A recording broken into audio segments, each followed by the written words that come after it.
सरफराज को मौका देकर तो देखते, धोखा नहीं देता वो। जी हाँ, लोग इस तरह की बात कर रहे हैं। जो सरफराज खान के फैंस हैं वो थोड़ा सा निराश हैं, थोड़ा सा दुखी जरूर हैं कि यार सरफराज को मौका मिलना चाहिए था। लोग ये भी कह रहे हैं कि ये बुलावा है या बहलावा है, समझ में नहीं आ रहा। आपने सिर्फ उनको स्क्वाड में रख के बहला दिया है या बुलाया वाकई इसलिए क्योंकि आप चाहते हो कि ये बंदा टीम में खेले।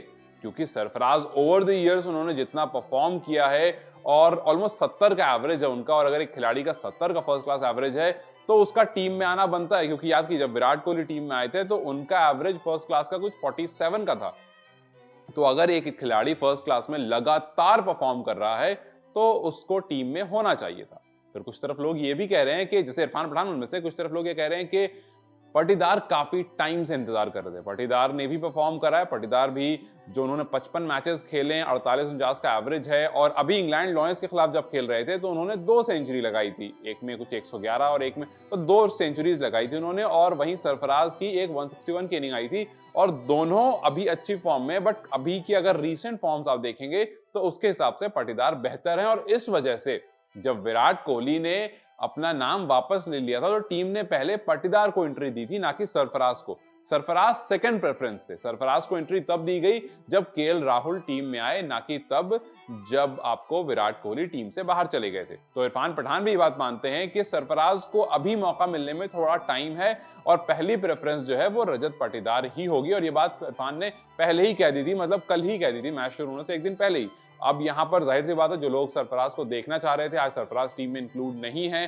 सरफराज बेंच पर हैं, तो उस वजह से थोड़ा निराश जरूर है। लेकिन अगर सरफराज को हटा करके आप और 11 को देखेंगे तो एक खिलाड़ी और है जिसको लेकर के लोग बात कर रहे हैं, और वो खिलाड़ी है मुकेश। और वो इसलिए क्योंकि मुकेश कुमार, शायद इंडिया ये एक्सपेक्ट कर रहा था या शायद फैंस ये एक्सपेक्ट कर रहे थे कि टीम में स्पिनर्स का थोड़ा ज्यादा डोमिनेशन दिखेगा। और जिस तरह से इंग्लैंड एक पेसर और 4 स्पिनर्स के साथ आ रही है, 4 मतलब जो रूट भी उसमें इंक्लूड है, 4 स्पिनर्स के साथ आ रही है, उसी तरह से इंडिया भी एक पेसर और 4 स्पिनर्स के साथ आएगा। क्योंकि पिछले मैच में आप पेसर्स को जरूर 2 लेकर गए थे, लेकिन आप ये नहीं कह सकते हो कि सिराज ने परफॉर्म नहीं किया था। वो इसलिए क्योंकि आपने सिराज को गेंदबाजी ही नहीं दी थी। सिराज को से आपने पहले इनिंग में केवल 7 ओवर करवाए थे और दूसरी में भी कुछ 6 या 5 ओवर करवाए थे। तो अगर आप एक पूरी इनिंग में एक बॉलर से 7 ओवर करवा रहे हो, इट मींस कि आपको उसकी जरूरत नहीं है।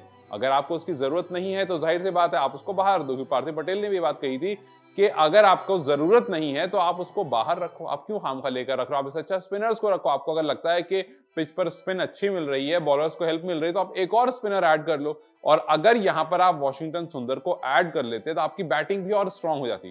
क्योंकि फिलहाल आपके पास अश्विन है, आपने कुलदीप यादव को मौका दिया है, और उसके बाद अक्षर पटेल जैसे पिछले मैच में थे वो इस मैच में ऑलरेडी इन है।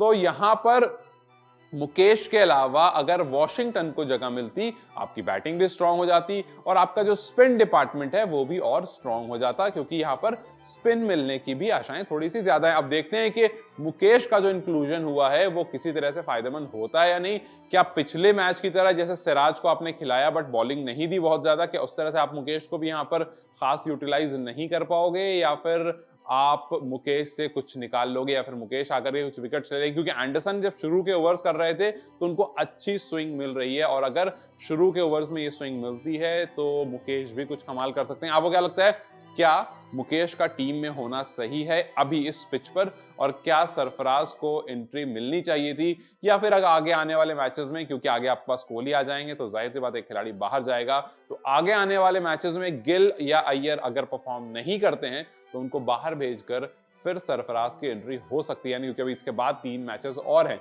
आपको क्या लगता है सरफराज और मुकेश के बारे में राय मुझे कमेंट सेक्शन में जरूर बताएं। इस वीडियो को लाइक और शेयर जरूर करें, और जाते जाते चैनल को सब्सक्राइब करते जाएं।